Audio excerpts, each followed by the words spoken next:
Bismillahirrahmanirrahim. Bismillahirrahmanirrahim. Assalamualaikum warahmatullahi wabarakatuh. Alhamdulillah wassalatu wassalamu ala Rasulillah wa ala alihi wa sahbihi wa mawalah wa la hawla wa la quwata illa billahi wa ba'du. Alhamdulillah, di siang hari ini kembali kita bisa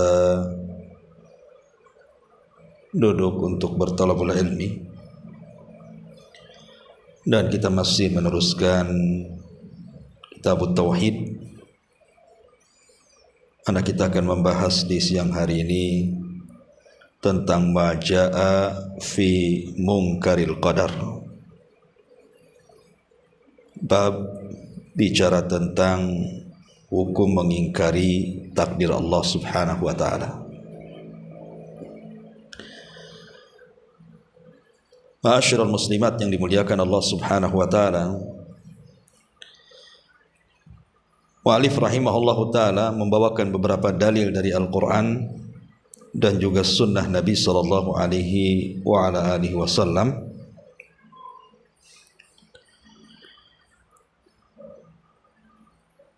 Pertama, beliau membawakan sebuah riwayat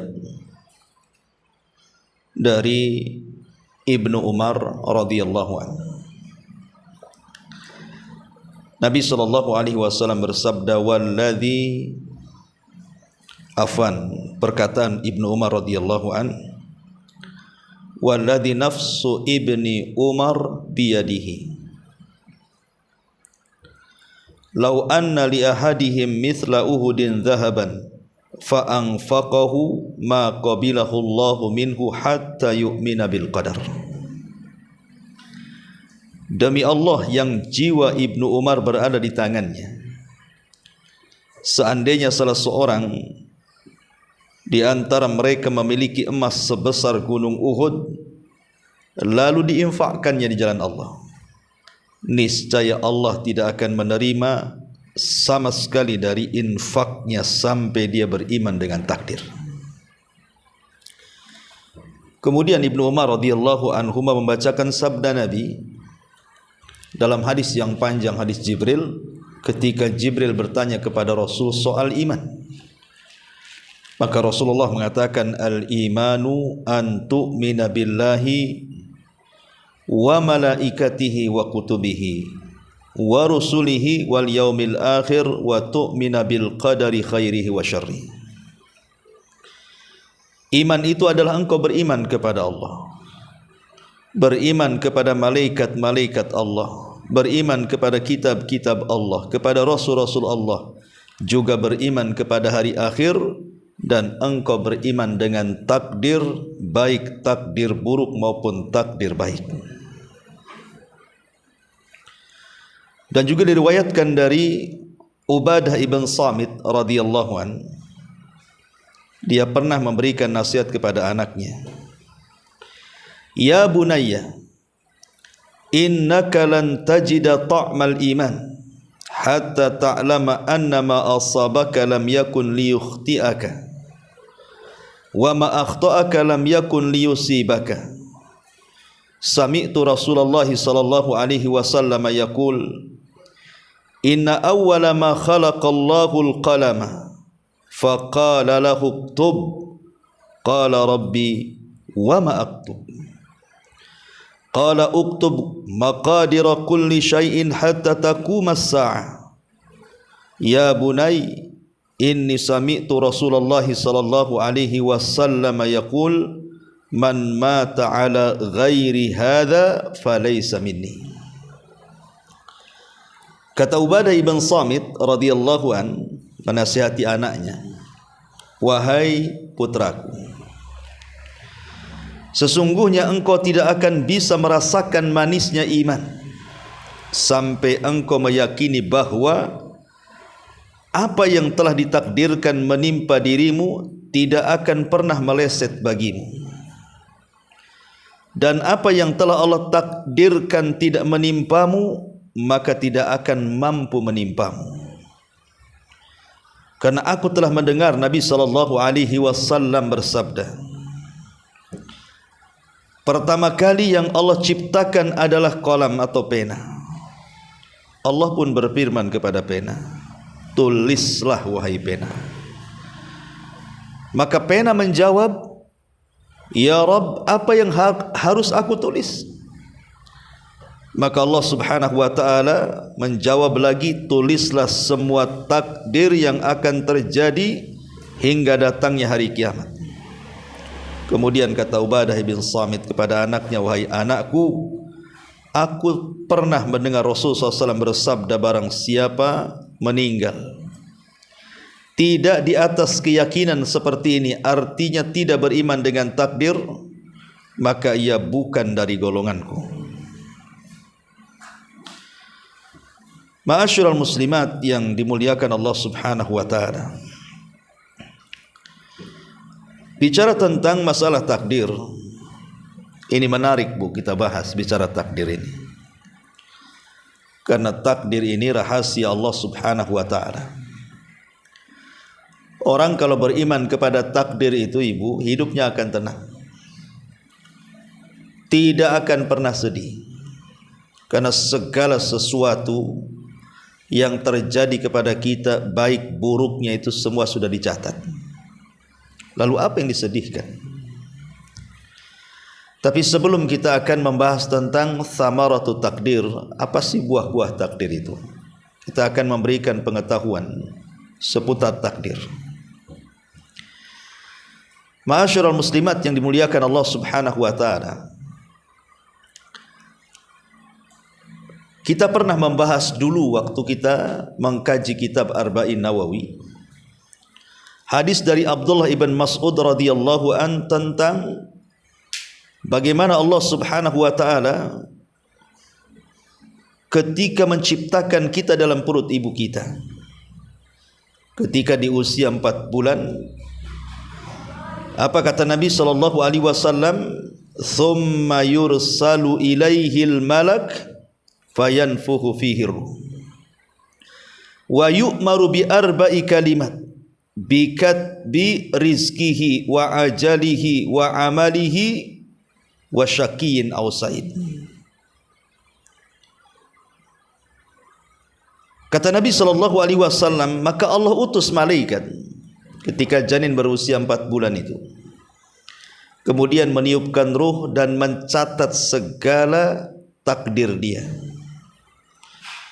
Malaikat ini kemudian mencatat kepadanya pertama rizkinya. Jadi rizki sudah dicatat malaikat ketika kita masih dalam perut ibu kita. Kemudian yang kedua, ajal kita. Kemudian yang ketiga, amal kita. Dan yang terakhir, kesudahan usia kita. Apakah kita su'ul khotimah, maknanya celaka, ataukah kita husnul khotimah, maknanya bahagia. Ma'asyiral muslimat yang dimuliakan Allah Subhanahu wa ta'ala, pengarang kitab Tauhid menyebutkan tentang sumpah Ibnu Umar radhiyallahu an. Sebenarnya kisah Ibnu Umar ini begini ceritanya. Ada seseorang dari Basrah, dari Irak, namanya Humaid ibn Abdurrahman al-Himyari. Humaid ibn Abdurrahman al-Himyari ini berdua bersama Yahya ibn Ya'mur itu ingin ziarah ke kota Nabi SAW dan ingin berjumpa dengan salah seorang sahabat Nabi, karena ada yang ingin ditanyakan. Soalnya di Basrah itu ada seorang yang bernama Ma'bad al-Juhani, membuat paham baru dalam urusan takdir, di mana Ma'bad al-Juhani itu Allah berikan kecerdasan tapi menyimpang akidah dalam bab takdir. Dia mengingkari tentang catatan Allah Subhanahu wa taala. Jadi Allah tidak akan pernah mencatat sebelum hamba-hambanya berbuat. Kalau hamba berbuat baru dicatat. Kalau hamba tidak berbuat tidak dicatat. Padahal beriman dengan takdir itu harus beriman dengan rukun-rukun takdir. Nanti saya akan sebutkan. Salah satunya adalah beriman bahwa segala sesuatu sudah dicatat. Lah akhirnya kemudian Humaid Ibn Abdurrahman Al-Himyari dan juga Yahya Ibn Ya'mur ini Allah takdirkan berjumpa dengan Ibnu Umar radhiyallahu anhuma. Kemudian keduanya menggandeng sebelah kiri kanannya. Mulailah kemudian Yahya Ibn Ya'mur ini mengatakan kepada Ibnu Umar, "Wahai Ibnu Umar, wahai Abi Abdurrahman kunyahnya, sesungguhnya di negeri kami," maksudnya di Syam, "innahu qad dhahara kibalana nasun yaqra'una al-Qur'an." Sesungguhnya di negeri kami, subhanallah, banyak orang yang membaca Al-Quran. Mereka memperdalam ilmu dan juga mereka rajin belajar. Masalahnya di sana ada seorang laki-laki yang mengajarkan paham beda, bahwa dalam bab takdir dia mengatakan al-amru unuf, bahwa perkara itu dimulai dari permulaan. Maknanya Allah tidak mengetahui kecuali hamba itu berbuat. Allah tidak akan mencatat kecuali hamba itu berbuat. Maka kemudian Ibnu Umar marah karena ini pemahaman sesat dalam takdir. Akhirnya kemudian Ibnu Umar dia mengatakan dengan sangat marahnya, katakan kepada orang yang mengajarkan soal paham sesat takdir itu, fa akhbirhum anni bari'um minhum wa annahum bura'u minni. Aku berlepas diri dari mereka dan mereka pun berlepas diri dari aku. Karena mereka sudah mengingkari satu di antara rukun-rukun iman. Tidak mengimani dengan lengkap soal takdir. Sesat dalam bab takdir. Dari sinilah dia bersumpah, demi yang jiwa Ibnu Umar di tangannya, kalau seandainya mereka menginfakkan gunung Uhud emas itu, maka Allah tidak akan pernah menerimanya sampai mereka beriman dengan takdir. Begitulah sebab perkataan Ibnu Umar. Kemudian Ibnu Umar menukilkan sebuah riwayat dari ayahnya Umar bin Khattab, hadis yang panjang yang disebut dengan hadis Jibril, sampai ketika Jibril bertanya soal iman, salah satunya Rasul mengatakan, antu minabil qadari khairihi wa syarri. Engkau beriman dengan takdir, baik takdir buruk ataupun takdir baik. Ma'asyiral muslimat yang dimuliakan Allah Azza wa Jalla, maka dari sini kita tahu bahwa beriman dengan takdir itu adalah bagian daripada beriman dengan rukun iman. Tidak boleh seorang mukmin kecuali harus beriman dengan takdir, bahwa Allah telah mentakdirkan kepada kita semuanya. Tidak ada yang luput dari takdir Allah. Inna kulla syai'in khalaqnahu biqadar, kata Allah. Sesungguhnya segala sesuatu kami sudah ciptakan atas takdir Allah Azza wa Jalla. Satu waktu Nabi Adam alaihi salatu wassalam berdebat dengan Nabi Musa. Soalnya adalah Musa berkata kepada Adam, anta Adam alladhi akhrajatka khati'atuka minal jannah. Engkau Adam, kesalahanmu yang membuat engkau keluar dari sorga, sehingga kami yang harusnya di sorga ikut-ikut pula turun ke dunia, kata Musa. Jadi Nabi Musa menyalahkan Adam. Tapi Nabi Adam berhujjah dan mengatakan, Ya Musa, anta Musa alladhi istafaka Allah birisalatihi wa bikalami. Engkau kan Musa, Allah telah pilih engkau dengan kerasulannya dan dengan kalamnya. Thumma talumuni ala amrin qad qudira alaihi. Kenapa kau mencela aku? Bukankah aku turun dari sorga itu karena sudah ditakdirkan? Kemudian Nabi Adam mengatakan, ingat engkau itu punya Taurat, dan Tauratmu sudah dicatat sebelum aku diciptakan. Dan dalam Tauratmu ada kata-kata, maka Adam akan bermaksiat kemudian akan turun dari sorga. Seolah-olah Adam mengatakan, kalau seandainya dalam Tauratmu tidak ada kata-kata seperti itu, tentu aku tidak diturunkan dari sorga. Jangan salahkan aku, salahkan Tauratmu. Maka Adam pun kemudian berhasil mendebat Nabi Musa alaihi salatu wassalam. Jadi begini Bu, Nabi Musa alaihi salatu wassalam menyalahkan Nabi Adam karena Nabi Adam itu bermaksiat, memakan buah larangan, akhirnya diturunkan dari sorga. Jadi Musa mengatakan, gara-gara kamu, begitu bahasanya, gara-gara kamu hai Adam, kami akhirnya tidak tinggal di sorga. Kami pula akhirnya jadi turun ke dunia, penuh dengan berbagai macam bala di dunia. Beda dengan sorga penuh dengan nikmat. Kalau bukan karena kamu bermaksiat, tentu kami tidak akan ke dunia, kata Musa. Maka Adam mengatakan, hai Musa, Allah sudah pilih engkau loh. Kau jadi nabi, jadi rasul, dan engkau orang yang banyak bicara dengan Allah. Peristiwa yang aku alami, aku diturunkan dari sorga ke bumi ini, itu sudah dicatat sebelum aku diciptakan. Artinya bahwa kalau seandainya tidak ada catatan bahwa Adam akan turun ke bumi, enggak mungkin Adam turun dari sorga.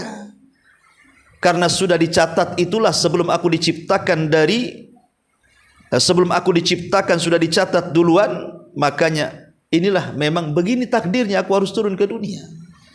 Dan itu tercatat dalam Tauratmu. Ma'asyiral muslimat yang dimuliakan Allah Subhanahu wa taala, tidak bisa orang itu menyalahkan seseorang berhujah dengan takdir. Ataupun kita bermaksiat tiba-tiba berhujah dengan takdir. Umpamanya ada seorang LGBT yang melakukan homoseksual, kemudian kita katakan tobat. LGBT itu penyakit, itu kerjaannya kaum Lut, nanti diazab Allah. Terkadang mereka ngomong apa? Ini sudah takdir, katanya. Saya jadi LGBT lo sudah takdir, katanya. Jadi jangan salahkan, nanti kalau ada waktunya tobat, saya tobat kalau sudah takdirnya berubah, katanya. Tidak bisa orang itu berdalil dengan takdir untuk kemaksiatan kepada Allah Azza wa Jalla. Ma'asyiral muslimat yang dimuliakan Allah Subhanahu wa taala. Kemudian kita tahu bahwa rukun takdir itu ada 4 Bu. Ini harus diimani. Kalau orang paham dengan rukun takdir ini, insya Allah hidupnya akan tenang. Dan alhamdulillah sih, kebanyakan kaum muslimin walaupun mereka tidak paham perinciannya, tapi sebagian besar mereka beriman dengan rukun yang 4 ini. Yang pertama, rukun takdir itu kita harus beriman bahwa ilmu Allah itu mencakup segalanya. Tidak ada yang tersembunyi bagi Allah, baik yang ada di langit dan ada di bumi, baik yang ada di luar atau di dalam, baik rahasia atau terang-terangan, baik dalam keterangan ataupun kegelapan. Tidak ada yang tersembunyi dari Allah Subhanahu wa taala. Allah itu meliputi segala sesuatu pengetahuannya. Innallaha bikulli syai'in alim. Allah itu atas segala sesuatu maha mampu, maha mengetahui. Allah atas segala sesuatu maha mengetahui. Artinya tidak ada satu perkara pun yang tidak diketahui Allah. Semua Allah tahu. Sampai Allah Subhanahu wa taala berfirman dalam Al-Quran, wa indahu mafatihul ghaib la ya'lamuha illahu wa ya'lamu ma fil barri wal bahri wa ma tasqutu min waraqatin illa ya'lamuha wala habbatin fi dhulumatil ardi wala ratbin wala yabisin illa fi kitabim mubin. Dan kunci-kunci semua yang gaib itu ada pada Allah. Tidak ada yang mengetahui selain Dia saja. Dia mengetahui apa yang ada di daratan. Dia mengetahui apa yang ada di dalam lautan. Tidak ada sehelai daun pun yang gugur yang tidak diketahui Allah. Tidak ada sebutir biji pun dalam kegelapan bumi, dan tidak pula sesuatu yang basah ataupun yang kering. Semua sudah diketahui Allah dan semua sudah dicatat di Lauhil Mahfuz. Jadi Allah Subhanahu wa taala itu, kita harus meyakini ilmu Allah itu meliputi segalanya. Ini rukun takdir yang pertama yang harus kita pahami tentang ilmu pengetahuan Allah. Bahwa Allah itu atas segala sesuatu maha mengetahui. Tidak ada yang tersembunyi bagi Allah. Sehelai daun pun di tengah malam yang jatuh Allah tahu. Bahkan Allah mengatakan innahu ya'lamul jahra wa ma yakhfa. Allah tahu yang terang dan yang tersembunyi. Fa innahu ya'lamu sirra wa akhfa. Allah tahu yang sir, yang tidak tampak ataupun yang tampak. Bahkan Allah tahu mata-mata yang khianat. Mata-mata yang khianat, ta'lamu kha'inatal a'yun wa ma tukhfi sudur, ataupun yang kita sembunyikan dalam dada kita. Ya'lamu kha'inatal a'yun wa ma tukhfi sudur. Dia mengetahui pandangan mata-mata yang khianat dan apa yang terselubung dalam dada-dada manusia. Allah tahu si fulan hasad, si fulan dendam, si fulan benci, si fulan marah, si fulan senang, si fulan cinta. Allah tahu. Kita tidak tahu. Nampak dia senyum-senyum di hadapan ibu, rupanya dia sedang merencanakan keburukan sama ibu kan. Kita tidak tahu maksudnya apa. Karena kita tidak bisa memprediksi hati orang. Tapi Allah tahu isi hati orang itu. Apakah orang ini pendendam, pemarah, pemaaf? Allah tahu semuanya. Makanya rukun takdir yang pertama, yakini bahwa ilmu Allah itu menjangkau semuanya. Maka apabila manusia ragu-ragu akan ilmu Allah, seolah ada sesuatu yang tidak diketahui Allah, dia bisa kafir masalahnya. Makanya Imam Malik dan juga Imam Syafi'i pernah mengatakan terhadap kelompok sesat Qadariyah, nadhirul qadariyata bil ilmi, fa in aqarru bihi khasimu wa in jahaduhu kafir. Nadhirul qadariyah, debat orang-orang Qadariyah itu bil ilmi, suruh menetapkan pengetahuan Allah. Kalau mereka fa in aqarru, kalau mereka mau menetapkan ilmu Allah, debat mereka. Tapi kalau mereka menentang ilmu Allah, kafirkan saja. Ya, jadi orang yang ragu-ragu di sana ada sesuatu yang luput dari Allah Subhanahu wa taala, bisa kufur hukumnya. Ini yang pertama. Yang kedua, mengimani bahwa Allah telah menulis sebagian pengetahuannya, belum semuanya. Jadi sebagian pengetahuan Allah itu sudah dicatat, Bu, di Lauhil Mahfuz. Sebagaimana hadis Abdullah ibn Abbas radhiyallahu anhuma, saat Abdullah ibn Abbas radhiyallahu anhuma itu dia dibonceng oleh Nabi sallallahu alaihi wasallam. Ada mic-nya. Jadi Abdullah ibn Abbas radhiyallahu anhuma,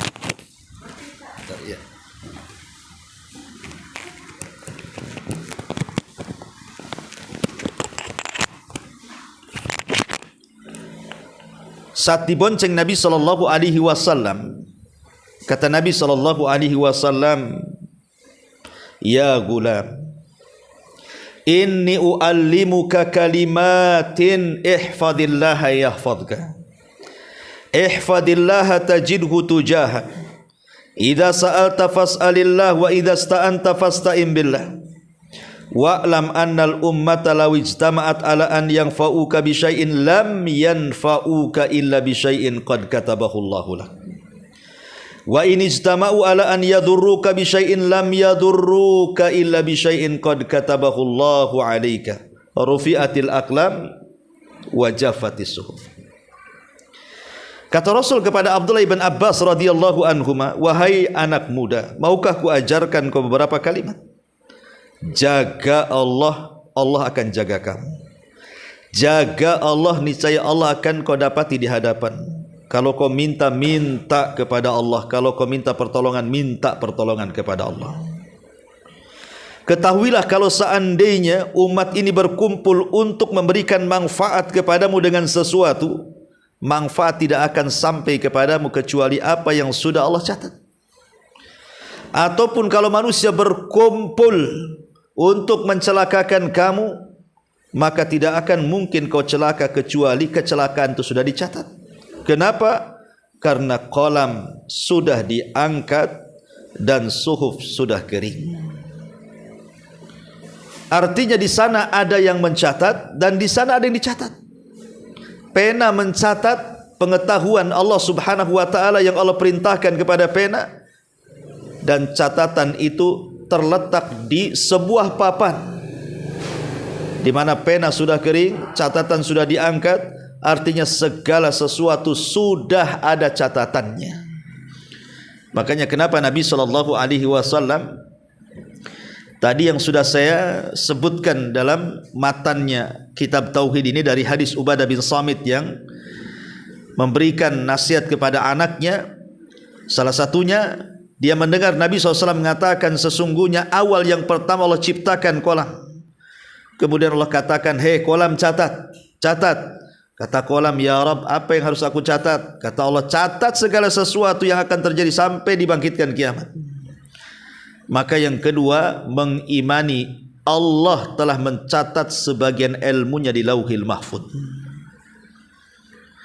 Ma'asyiral muslimat yang dimuliakan Allah Subhanahu wa taala.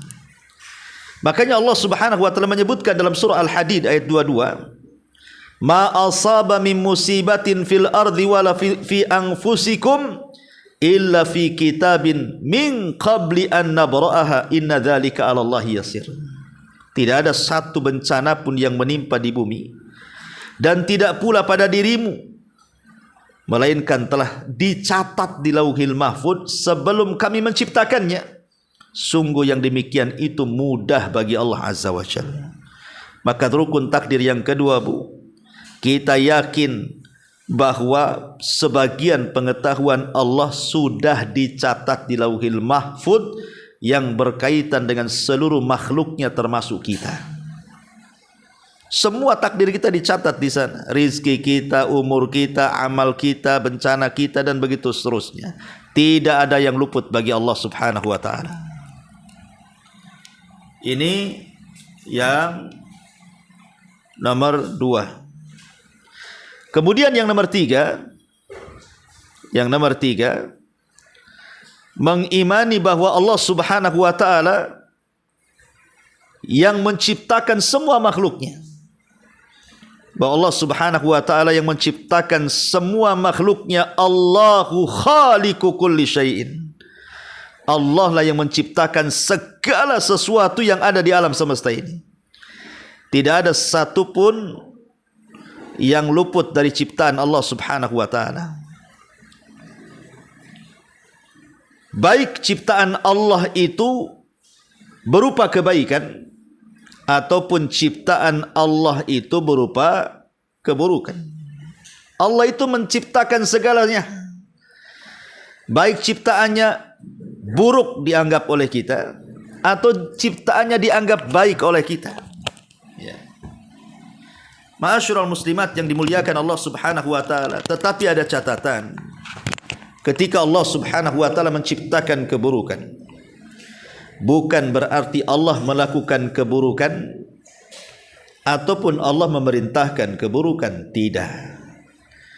Allah hanya menciptakan keburukan itu dan Allah tidak pernah melakukan keburukan, bahkan memerintahkan keburukan. Lalu kenapa Allah menciptakan keburukan? Allah menciptakan keburukan itu untuk ujian bagi kita manusia. Alladzi khalaqal mauta wal hayata liyabluwakum ayyukum ahsanu amala. Dialah yang menciptakan ada kematian, ada kehidupan, agar Allah menguji kalian mana di antara kalian yang paling baik amalannya. Jadi ketika Allah Subhanahu wa taala menciptakan keburukan itu bukan berarti Allah melakukan keburukan ataupun memerintahkan keburukan, tidak. Allah menciptakan keburukan itu hanya untuk ujian bagi manusia. Iblis itu adalah ra'sus syarri, kan Bu ya. Iblis itu adalah pusat daripada keburukan manusia. Siapa yang menciptakan iblis, Bu? Allah. Karena iblis sendiri yang ngomong dalam Quran itu. Ketika Allah mengatakan qala ma mana'aka alla tasjuda idz amartuk. Hei iblis, kenapa kau tidak sujud ketika aku perintahkan sujud? Kata iblis, ana khairum minhu khalaqtani min narin wa khalaqtahu min tin. Ya Rabb, loh, aku lebih baik daripada Adam. Kau ciptakan aku dari api dan kau ciptakan Adam dari tanah. Lihat kata iblis, kau ciptakan aku. Menunjukkan iblis itu yang menciptakan siapa? Allah. Iblis baik atau tidak? Tidak. Berarti Allah juga menciptakan yang baik, Allah juga menciptakan yang tidak baik, semisal iblis. Ya. Ma'asyiral muslimin, muslimat yang dimuliakan Allah Subhanahu wa taala. Dari sini kita katakan bahwa segala sesuatu baik itu baik ataupun buruk, semua yang menciptakan Allah. Tidak ada serikat dalam penciptaan selain daripada Allah, dan tidak ada yang menciptakan kecuali Allah Subhanahu wa taala.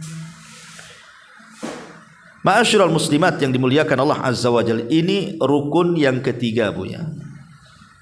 Kemudian rukun yang terakhir yang harus kita imani dengan rukun-rukun takdir itu adalah mengimani bahwa segala kejadian di alam semesta ini tidak mungkin terjadi kecuali karena kehendak Allah.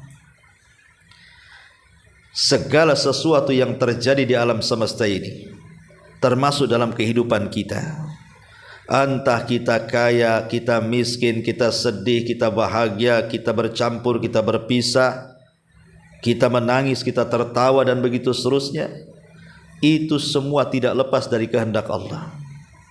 Karena Allah yang mengatakan innama amruhu idza arada syai'an an yaqula lahu kun fayakun. Sesungguhnya urusannya, apabila dia menghendaki sesuatu, dia hanya berkata jadi, maka jadilah. Wa ma tasyauna illa an yasha Allahu rabbul alamin. Dan kamu tidak dapat menghendaki menempuh jalan itu kecuali karena Allah yang berkehendak. Wa ma tasyauna illa ay yasha Allah. Ma'asyiral muslimat yang dimuliakan Allah Azza wa Jalla, dan kehendak Allah itu pasti terjadi. Kalau Allah menghendaki sesuatu, tidak mungkin tidak terjadi, wajib terjadi kalau Allah mau. Karena apapun yang Allah kehendaki pasti terjadi walaupun kita tidak menghendakinya. Apapun yang kita kehendaki mustahil terjadi kalau Allah tidak menghendakinya. Masya Allahu kana walau lam yasha'an nas wa ma yasha'un nas lam yakun illa idza sya'allah. Kata ulama, apa yang Allah kehendaki pasti terjadi walaupun manusia tidak menghendakinya. Tapi apa yang dikehendaki manusia mustahil terjadi kecuali kalau Allah berkehendak kejadiannya. Ma'asyiral muslimat yang dimuliakan Allah Azza wa Jalla, dari sini kita tahu bahwa kehendak Allah itu pasti terjadi. Tetapi ada yang Allah tidak kehendaki, ada yang Allah kehendaki. Seperti Allah Subhanahu wa taala mengatakan, liman syaa'a minkum an yastaqim wa ma tasyauna illa ayyasha Allahu rabbul alamin. Bagi sesiapa di antara kamu yang mau menempuh jalan yang lurus, dan kamu tidak dapat menghendaki menempuh jalan itu kecuali apabila dikehendaki Allah Tuhan semesta alam. Artinya kalau Allah mau, semua manusia itu pasti berada di jalan yang lurus. Tapi kan tidak semuanya. Makanya Allah mengatakan, lau syaa rabbuka la amana man fil ardi. Kalau Allah berkehendak, semua yang di bumi beriman. Atau lau syaa lahadakum ajmain. Kalau Allah berkehendak, Allah akan berikan hidayah satu dunia ini. Tidak berat bagi Allah menciptakan manusia seperti malaikat itu, Bu. Kalau Allah mau, kita bisa diciptakan oleh Allah seperti malaikat. Wa yaf'aluna ma yu'marun. Senantiasa berbuat apapun yang Allah perintahkan. Tetapi Allah tidak berkehendak seperti itu kan. Kita bukan malaikat. Tapi kalau Allah mau jadikan kita malaikat, bisa. Mana enggak bisa? Tidak ada yang mustahil bagi Allah. Idza arada syai'an an yakula lahu kun fayakun. Tetapi Allah tidak berkehendak seperti itu. Manusia bukan malaikat, tapi manusia diberikan ikhtiar yang tidak diberikan kepada para malaikat. Ikhtiar itu pilihan. Inna hadainahu sabila imma syakiran wa imma kafura. Sesungguhnya kami telah berikan manusia itu jalan. Ada jalan yang baik, ada jalan yang buruk, ada jalan yang syukur, ada jalan yang kufur. Wa amma thamud fahadainahum fastahabbul ama 'alal huda. Seperti kaum Tsamud, kami berikan hidayah, kami utus Rasul Nabi Hud kepada mereka, bukannya memilih petunjuk, malah buta dari petunjuk. Ma'asyiral muslimat yang dimuliakan Allah Subhanahu wa taala. Dari sini kita tahu bahwa tidak ada satupun yang terjadi di alam semesta ini kecuali karena kehendak Allah. Termasuk kehendak-kehendak kita pun tetap di bawah kehendak Allah Azza wa Jalla. Maka setelah kita tahu, inilah disebut rukun takdir, Bu ya. Saya ulangi ini secara singkat. Rukun takdir itu satu, beriman bahwa Allah mengetahui segala sesuatu yang ada di alam semesta, di langit dan di bumi, tersembunyi atau terangnya. Yang kedua, Allah Subhanahu wa taala sudah mencatat sebagian ilmunya di sebuah papan yang disebut dengan Lauhil Mahfuz. Segala sesuatu yang terjadi ada tertulis di situ. Yang ketiga, Allah adalah zat yang menciptakan segala sesuatu yang terjadi di alam semesta ini, semua ciptaan Allah. Baik itu yang buruk ataupun yang baik. Dan segala sesuatu itu tidak lepas dari kehendak Allah Subhanahu wa taala. Ini disebut rukun takdir. Nanti apa kaitannya? Kenapa kemudian rukun takdir harus ada 4 ini? Nanti kita akan nyambung ketika kita bicara tentang keutamaan dan buah takdir itu. Ma'asyiral muslimat yang dimuliakan Allah Subhanahu wa taala. Kalau ada orang yang ngomong seperti ini, Bu. Kalau ada orang ngomong seperti ini, Allah kan mengetahui dengan ilmunya bahwa si Fir'aun itu akan kafir, Abu Jahal itu akan kafir, Abu Lahab itu akan kafir. Allah kan tahu dengan pengetahuannya bahwa orang-orang ini pasti kafir di bumi. Ya. Kemudian setelah Allah tahu orang ini kafir, maka Allah akan catat tuh si anu kafir. Dengan pengetahuan si anu akan kafir, akhirnya dicatat. Ya. Pertanyaannya, apakah si Fir'aun, si Abu Jahal, si Abu Lahab, si Qarun, si Namrud dan orang-orang kafir lainnya, mereka kafir karena dipaksa Allah? Kenapa Allah memaksa dia harus kafir? Karena Allah sudah menghendaki dia kafir dan Allah sudah mencatat dia kafir. Bisa dipahami pertanyaannya? Saya ulangi. Allah mengetahui dengan ilmunya bahwa Fir'aun, Namrud, Qarun, Abu Lahab, Abu Jahal itu kafir dengan pengetahuan Allah. Kemudian pengetahuan itu dicatat. Dalam catatannya Fir'aun kafir, si Namrud kafir, si Qarun kafir, Abu Lahab kafir, Abu Jahal kafir. Dalam catatannya. Pertanyaannya, setelah betul-betul Allah ciptakan Namrud, Fir'aun, Qarun, Abu Lahab dan Abu Jahal di bumi, betul-betul mereka kafir. Pertanyaannya, apakah kafirnya orang-orang ini itu karena Allah yang memaksa dia kafir? Karena dia sudah dicatat dia kafir, Allah paksa dia harus kafir? Ataukah karena kehendak dia, si Fir'aun, si Namrud itu yang menghendaki kafir? Karena syubhatnya begini, Bu. Syubhatnya ya, ada sebagian orang di masyarakat itu begini ngomong, lah kalau Allah Subhanahu wa taala sudah mencatat yang masuk surga ya masuk surga, yang masuk neraka ya masuk neraka, lah ngapain kita beramal? Kalau saya sholat, puasa, zakat, kalau takdirnya masuk neraka, capek-capek sajalah saya sholat jadinya. Ya, bagus saya tidak sholat. Kalau sudah ditakdirkan masuk surga, kan masuk surga saya. Ya, kan ada orang yang kemudian memahami seperti itu. Atau mungkin memahami kebalikannya dengan cara apa? Karena Allah sudah mencatat si fulan dengan ilmunya, si fulan akan kafir, si fulan akan kafir, maka ketika Allah menciptakan betul-betul harus dikafirkan sama Allah, biar sama dengan catatannya. Nah, ini kan syubhat yang berbeda satu dengan yang lainnya. Ya, kita jawab satu-satu. Ma'asyiral muslimat yang dimuliakan Allah Subhanahu wa taala. Allah Subhanahu wa taala berfirman dalam ayat yang tadi saya baca, "Inna hadainahus sabila imma syakiran wa imma kafura." Kata Allah, kami loh sudah berikan dua jalan kepada engkau. Ni jalan kesyukuran, ni jalan kekufuran. Kau milih mana? Milih mana? Mau jalan kesyukuran atau jalan kekufuran? Terserah. Allah tidak maksa kok. Ya. Allah tidak maksa kita harus menuju jalan syukur atau menuju jalan kufur. Itu ikhtiar kita, pilihan kita. Maksud saya begini, Bu.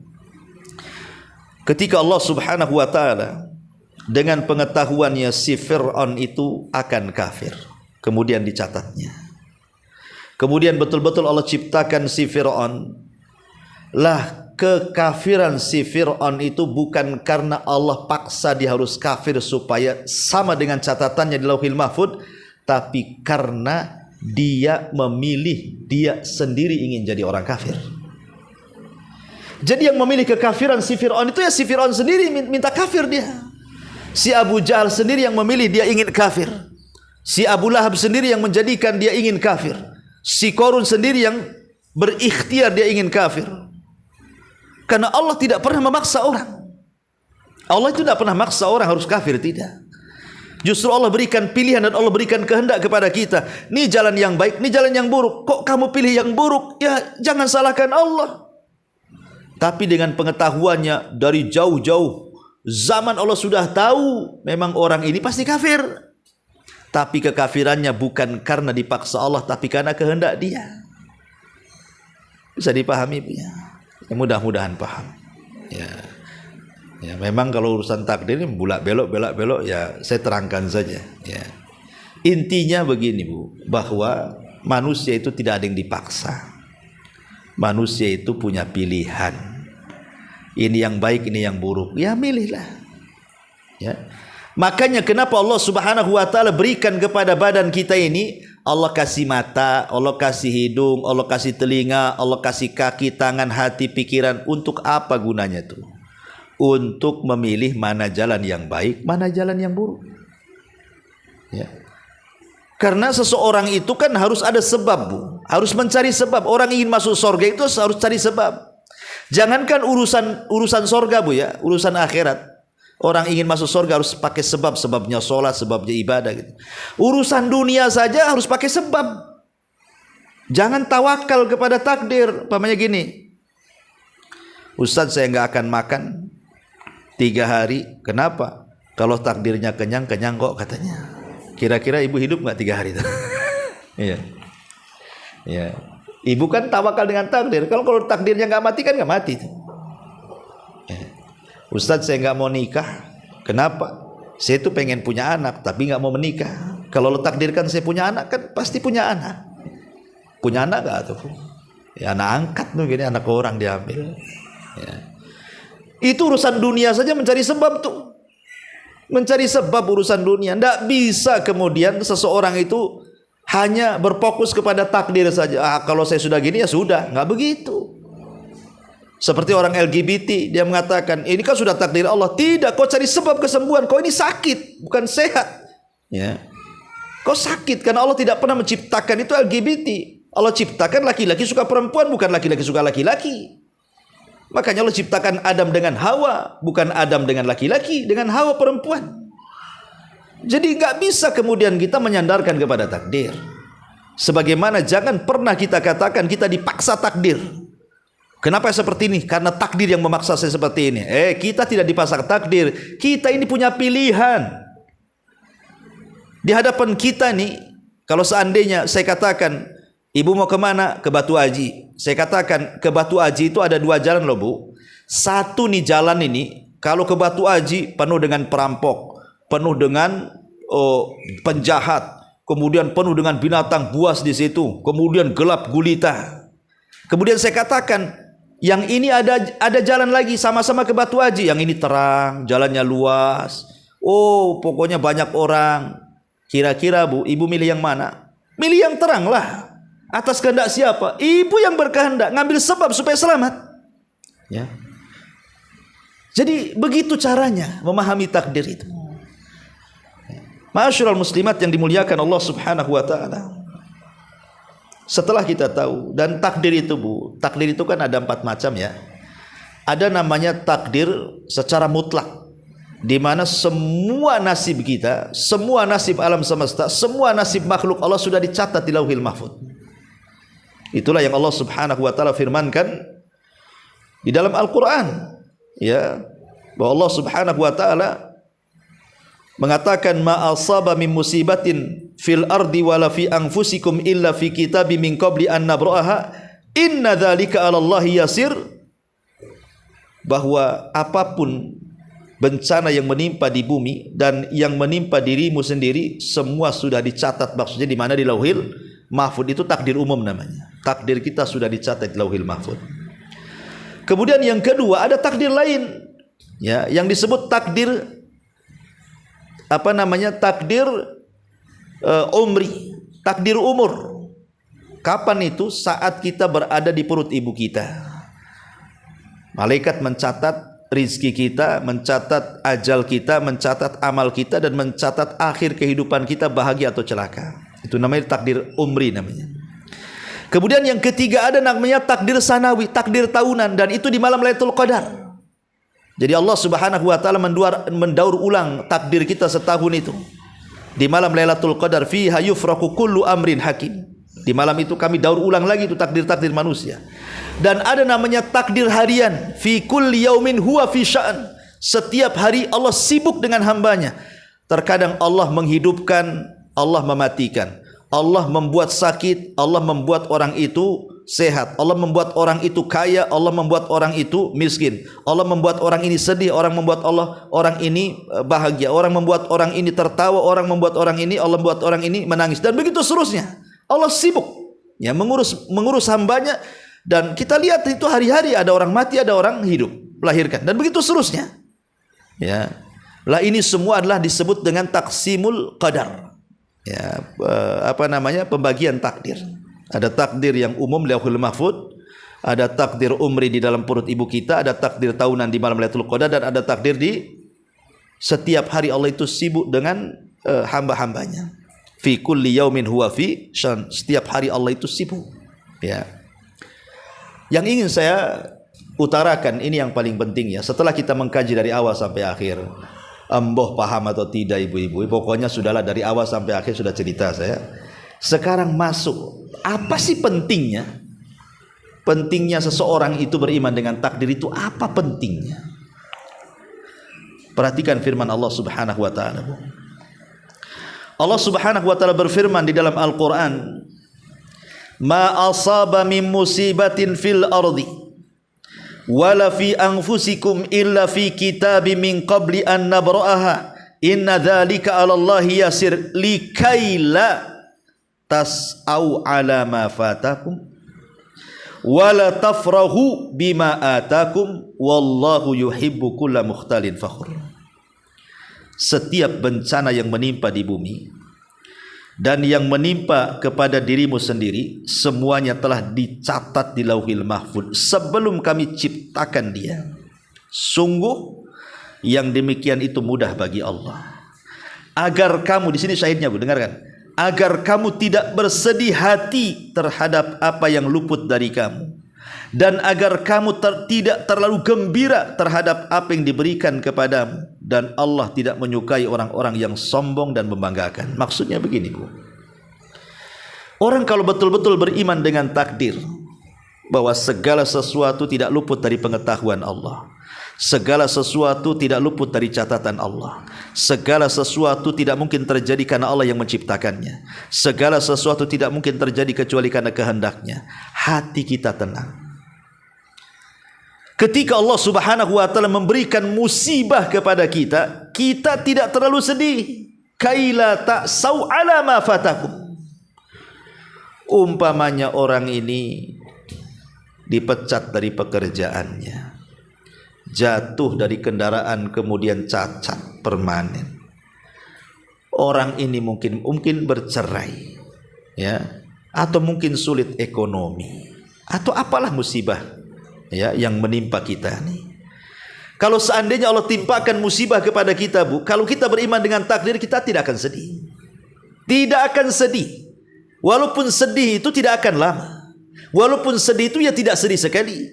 Kenapa? Karena dia yakin musibah itu tidak luput dari pengetahuan Allah, tidak luput dari catatan Allah, tidak luput dari ciptaan Allah, dan tidak luput dari kehendak Allah. Tenang, Bu. Itu kalau kena musibah. Tapi kalau ditimpa oleh Allah Azza wa Jalla kesenangan, Allah berikan nikmat yang banyak, dia tidak akan begitu bahagia, tidak akan gembira, tidak akan jadi sombong. Tidak. Kenapa? Karena semua sudah dicatat. Bosnya harus kaya, itu Allah yang catat. Lalu apa kebanggaannya? Memang Allah sudah kasih kok. Allah sudah catat kita kaya. Bukan karena pengetahuan kita, bukan karena kecerdasan kita, bukan karena kerjaan kita. Tidak, Allah sudah takdirkan. Jadi kalau kita diberikan nikmat tak terlalu bahagia karena semua sudah takdir, diberikan musibah pun tak terlalu sedih, semua sudah takdir. Makanya, Bu, kalau ibu datang ke orang yang meninggal, kepada orang yang meninggal, Bu, ya, di antara doa takziahnya apa, Bu? Ibu siapa yang tahu, Bu? Doa takziah tuh. Kayaknya ibu nggak tahu lah, kasih tahu nih. Jadi doa takziah itu begini, Bu, bacaannya. Inna lillahi ma akhad wa lahu ma a'ta wa kullu syai'in indahu bi ajalin musamma faltasbir wal tahtasib. Itu doanya, Bu. Ya, nggak bisa bahasa Arab, bahasa Indonesia lah. Saya terjemahkan. Jadi kalau ibu takziah nih, ada orang meninggal, dekati itu keluarga yang masih hidup. Kalau memang dia suaminya, Bu, dekati istrinya. Kalau yang meninggal istrinya, jangan dekat-dekat suaminya, Bu, ya, biar bapaknya saja, ya. Kemudian ibu bisikkan di telinga dia itu, sungguh Allah, sungguh bagi Allah apa yang dia ambil, dan bagi Allah juga apa yang ia berikan. Segala sesuatu baginya adalah memiliki masa-masa yang telah ditetapkan. Hendaklah kau bersabar dan mintalah pahala kepada Allah. Ini bahasa hadis. Mungkin bahasa bebasnya seperti ini, Bu. Ibu bisa ngomong di telinga orang itu. Begini saja, ingat bahwa suami yang sudah meninggal itu adalah pemberian Allah. Allah terkadang berhak memberi suami kepada anti, dan Allah juga berhak mengambilnya kembali. Dan segala sesuatu itu sudah ada ketetapan waktu umur yang ditetapkan Allah kepada suaminya. Sabar, mengharap pahala. Begitu, Bu, ngomongnya. Ya. Kata yang dinasihati itu ngomong gini sama ibu. Enak saja kau ngomong gitu, katanya. Iya, suamimu masih hidup, katanya. Kan itu ada, Bu, ya. Kadang-kadang, ya, itulah makanya perlu sabar di awal musibah itu. Ya, di awal musibah itu harus dikasih sabar. Ya, suami bukan milik Allah. Kalau Allah mau ngambil, ya gimana pula, gitu kan. Apalagi orang itu kan sudah jelas-jelas ada waktu usianya, mungkin sudah ajalnya dia itu, waktunya meninggal dipanggil Allah. Bersabar ya. Ya, semoga Allah memberikan pahala akan kesabaranmu. Seperti itu. Tapi lihat bagaimana isi doa yang diajarkan Rasul. Rasul mengaitkan dengan apa? Bahwa ajal seseorang itu sudah ditakdirkan. La yastakhiruna sa'atan wala yastaqdimun. Hidup mati seseorang itu sudah takdirkan. Terkadang secara logika dia harus mati, tak mati, Bu. Ada orang bu, itu jatuh dari lantai 5 bu. Jatuh dari lantai 5, dia tukang bangunan, jatuh dari bangunan lantai 5. Logika bu, kalau dia jatuh dari lantai 5 bu, kalau tidak mati cacat permanen lah dia tuh. Gedebuk dia jatuh dari ketinggian bu. Ketika dia jatuh bangun lagi bu, rupanya dia jatuh di atas kasur. Ya, jatuhnya kena kasur, berarti Allah belum mentakdirkan dia mati kan bu? Belum. Ya, berarti ajal dia belum sampai.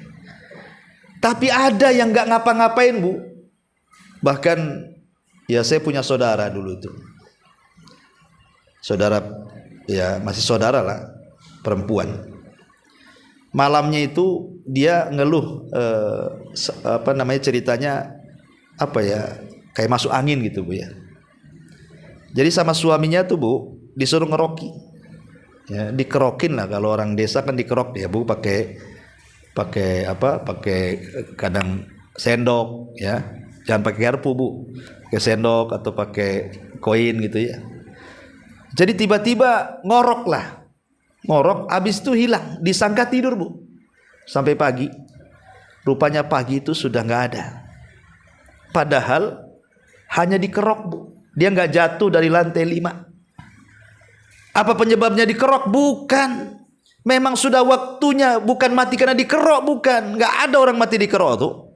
Memang takdirnya. Kerokan itu sebabnya saja. Ya. Coba bayangkan. Ini semua karena takdir Allah Azza wa Jalla. Coba kita lihat dalam sejarah ya. Saya akan bacakan sejarah. Khalid ibn Walid radhiyallahu anhu. Khalid bin Walid itu bu, dia pernah mengatakan, laqad syahidtu mi'ata alfi zahf. Aku sudah terlibat, sudah nggak kehitung perang itu. 100.000 perang mungkin aku ikut di situ katanya. Wa ma fi maudi jasadi illa wa fihi dharbatu sayfin aw ta'natu rumhin aw ramyatu sahmin. Tidak ada di badanku, kata Khalid, kecuali penuh dengan sabetan pedang, penuh dengan tusukan tombak, dan juga penuh dengan tusukan panah. Kemudian dia mengatakan, walakinni amutul yaum ala firashi, walakin yamutul yaum ala firashi. Ya, jadi kata Khalid bin Walid radhiyallahu an, kenapa aku harus mati di atas pembaringan? Karena Khalid itu nggak mati di peperangan bu. Padahal cita-cita Khalid itu ingin mati syahid, tetapi Allah takdirkan dia mati di atas kasur. Karena semua sudah takdir. Lalu kenapa Khalid bin Walid, orang yang paling berani, kok bisa mati di atas kasur itu loh bu? Rupanya Khalid bin Walid sedih ketika itu. Kenapa orang sepertiku mati di atas kasur? Harusnya aku mati di medan tempur lah. Akhirnya Allah subhanahu wa ta'ala ingin menghibur hati Khalid bin Walid. Ketika itu datanglah Abdullah ibn Umar radhiyallahu anhu atau yang lainnya, dan mengatakan, bertanya kepada Khalid, ya Khalid, Ibnu Abbas bukan Ibnu Umar, datang kepada Khalid, ya Khalid, kenapa kau harus mati di atas kasur? Coba, kenapa engkau enggak mati di peperangan? Padahal entah berapa tusukan, tombakan, panahan di badanmu. Kata Khalid, saya tidak tahu. Dia sedih, dia mau nangis dia. Karena Nabi SAW mengatakan bahwa engkau adalah saifun min suyufillah. Engkau adalah pedang dari pedang-pedang Allah, dan pedang Allah tidak mungkin bisa dipatahkan di peperangan. Makanya Allah tidak izinkan kau mati di peperangan, tapi Allah izinkan kau mati di atas kasur. Dan niatmu ingin berjihad itu sudah dianggap mati syahid, walaupun mati di atas kasur. Lihat, takdir kan bu. Siapa yang tidak kenal Khalid? Kenapa dia mati di atas kasur? Sudah takdirnya begitu. Bahkan ada Sa'id bin Zubair bu. Sa'id bin Zubair itu didatangi Hajjaj bin Yusuf. Itu raja zalim itu, penguasa zalim Hajjaj bin Yusuf itu. Kata Hajjaj bin Yusuf kepada Sa'id bin Zubair itu, Sa'id, Saya akan bunuh engkau dengan siksaan yang belum pernah aku siksa manusia sebelum dan setelahnya. Subhanallah. Diancam Said bin Zubair itu, Bu. Tapi Said bin Zubair itu tidak ada raut takut sama sekali itu. Enggak ada takut-takutnya. Pada sudah jelas-jelas dia terikat di depannya penguasa zalim yang pasti hari itu kalau dia dibunuh pasti mati. Tetapi luar biasa Said bin Zubair mengajarkan tawakal kepada kita, mengajarkan keimanan kepada takdir, seolah-olah dia mengatakan kun la yusibana illa ma kataballahu lana. Katakan tidak ada yang menimpa kita kecuali apa yang ditulis oleh Allah. Akhirnya ketika Hajjaj ini mengancam si Said bin Zubair akan dibunuh dan akan disiksa demikian rupa, apa katanya Said bin Zubair? Lihat kata-katanya, bagi dia biasa, bagi kita luar biasa, Bu. Dia mengatakan, hei Hajjaj, kalau seandainya kematianku ada di tanganmu, aku akan jadikan kau Tuhanku dan aku akan sembah dirimu selain daripada Allah Subhanahu wa taala, katanya. Oh, ini kan luar biasa, Bu. Kalau seandainya kematianku ada di tanganmu, lau kana mauti fi yadika ya Hajjaj, kalau kematianku ada di tanganmu, la ja'altuka ilahan, aku akan jadikan kau Tuhan, wa a'budu min dunillah, dan aku akan sembah kau selain Allah. Tapi kau bukan Tuhan, kematianku bukan di tanganmu, katanya. Inilah tawakal yang luar biasa, beriman dengan takdir luar biasa. Ya, kalau memang belum waktunya mati, belum waktunya mati. Ya. Ma'asyiral muslimat yang dimuliakan Allah Subhanahu wa taala. Makanya ada seseorang, lupa saya namanya, ketika memerangi Musailamah al-Kadzdzab. Musailamah al-Kadzdzab, ya. Itu dia dilempar ke benteng pasukan Musailamah al-Kadzdzab yang disebut dengan Hadiqatul Maut, kebun kematian itu. Itu di benteng itu ratusan orang yang jaga, dia dilempar untuk membuka benteng. Harusnya dia mati secara logika. Dia selamat pula dia. Tidak ada satu pun yang kemudian menembus sehingga dia mati. Ya, ada luka tapi tak mati. Menunjukkan bahwa semua takdir Allah Subhanahu wa taala. Maka apapun musibah, apakah kematian, apakah kemiskinan, apakah sakit atau apapun, maka terapkan dalam hati kita supaya tenang, yakin musibah ini satu, tidak lepas dari pengetahuan Allah. Dua, tidak lepas dari catatan Allah. Tiga, itu merupakan ciptaan Allah. Dan yang keempat, itu semua atas kehendak Allah. Lalu kenapa Allah buat kita sakit? Kenapa Allah buat kita miskin? Kenapa Allah buat kita ini tidak nyaman? Bukankah itu keburukan bagi kehidupan kita? Sekali lagi, Allah tidak hanya menciptakan kebaikan, tapi Allah juga menciptakan keburukan. Tapi Allah tidak pernah melakukan keburukan dan Allah tidak memerintahkan keburukan. Allah sengaja ciptakan keburukan itu untuk menguji kita. Kalau kita sakit, ya sedang diuji supaya kita betul-betul beriman atau tidak, kan gitu ya. Sabar atau tidak, ikhlas atau tidak, ya jujur atau tidak keimanan kita, ataukah dusta, dan begitu seterusnya dan begitu seterusnya. Ya, ma'asyiral muslimat yang dimuliakan Allah Subhanahu wa taala. Ya, saya kira sampai di sini, Bu. Afwan, mic-nya juga mati dan saya jam 3 ada urusan, tidak ada tanya jawab, ya. Kita langsung tutup dengan doa kafaratul majlis. Subhanakallah bihamdika, asyhadu an la ilaha illa anta astaghfiruka wa atubu ilaik. Allahu ta'ala alam. Assalamualaikum warahmatullahi wabarakatuh.